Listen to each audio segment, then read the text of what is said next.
Assalamu alaikum. Hope you are doing well. By the grace of Almighty, today I would like to talk about the most crucial topic of English grammar, which is subject verb agreement. So আমরা একটা প্রশ্ন দেখি।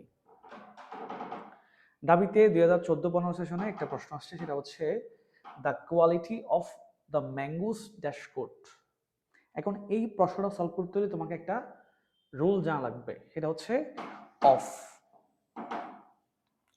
অফের আগে দুইটা noun, আগে একটা noun থাকবে, পরে একটা নাউন থাকবে। রুলটা হচ্ছে অফের আগে যদি সিঙ্গুলার হয় আমরা ভার্বটা সিঙ্গুলার করব, অফের আগে যদি প্লুরাল হয় ভার্বটা প্লুরাল করব। অর্থাৎ অফ থাকলে আমরা ফোকাস করব সবসময় অফের আগের নাউনটা। এটা যদি সিঙ্গুলার হয় আমরা ভার্ব সিঙ্গুলার করব, আর এটা যদি প্লুরাল হয় ভার্ব প্লুরাল করব। ঠিক আছে? তাহলে এই রুলসটা ধরে আমরা এটা একটু সলভ করার ট্রাই করি। যেমন একটু খেয়াল করো, এখানে অফের আগে কি আছে? কোয়ালিটি। দ্য কোয়ালিটি, এখানে আছে দ্য ম্যাঙ্গোস। কারণ তুমি একটা কনফিউজড হয়ে যেতে পারো, সেটা হচ্ছে আমি কি ম্যাঙ্গোস ধরে করব নাকি কোয়ালিটি ধরে করব। যদি এই রুলটা না তোমার যারা না থাকে তাহলে তুমি এটা ভুল করে ফেলতে পারো। সো অফ থাকলে সবসময় ফোকাস একটা জিনিস মাথায় রাখবে, সেটা হচ্ছে অফের আগেরটা, এই আগের নাউনটা। এটা যদি সিঙ্গুলার হয় ভার্ব সিঙ্গুলার, আবার এটা যদি প্লুরাল হয় ভার্ব প্লুরাল। তাহলে অফের আগেরটা কি? Singular, the quality. হ্যাঁ, তাহলে এখানে ভার্ব কি বসবে? সিঙ্গুলার। তাহলে আর কি সিঙ্গুলার? না। ওয়াই কি সিঙ্গুলার? না। হ্যাভ কি সিঙ্গুলার? না। ইজ কি সিঙ্গুলার? হ্যাঁ, ইজ হচ্ছে সিঙ্গুলার।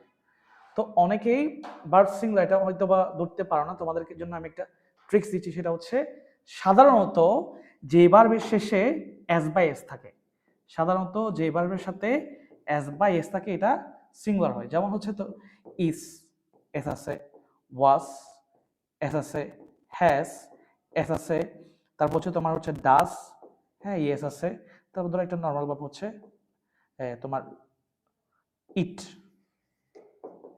এটার সাথে এস আছে। তাহলে আমরা একটা জিনিস শিখতে পারি, সেটা হচ্ছে সাধারণত যে ভার্বের শেষে এস বাই এস থাকে এটাকে আমরা সিঙ্গুলার ধরতে পারি।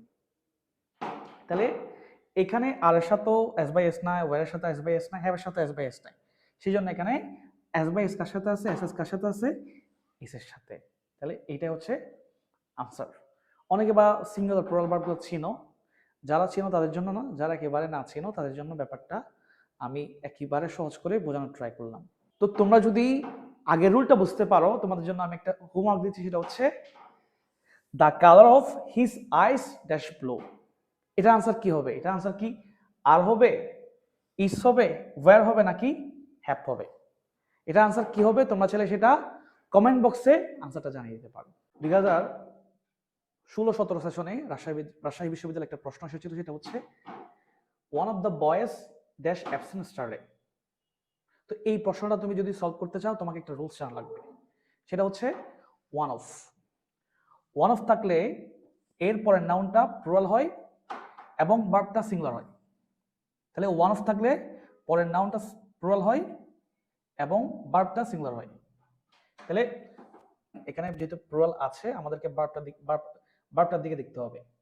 তাহলে একটু যদি আমরা খেয়াল করি, অনেকে হয়তো ভাবতে পারো এখানে মনে হয় দ্য বয়েজ প্লুরাল আছে বিধায় আমরা এটা প্লুরাল আনসার দিয়ে দিব, বাট না। তাহলে দেখতে হবে এখানে সিঙ্গুলার কিন্তু আছে।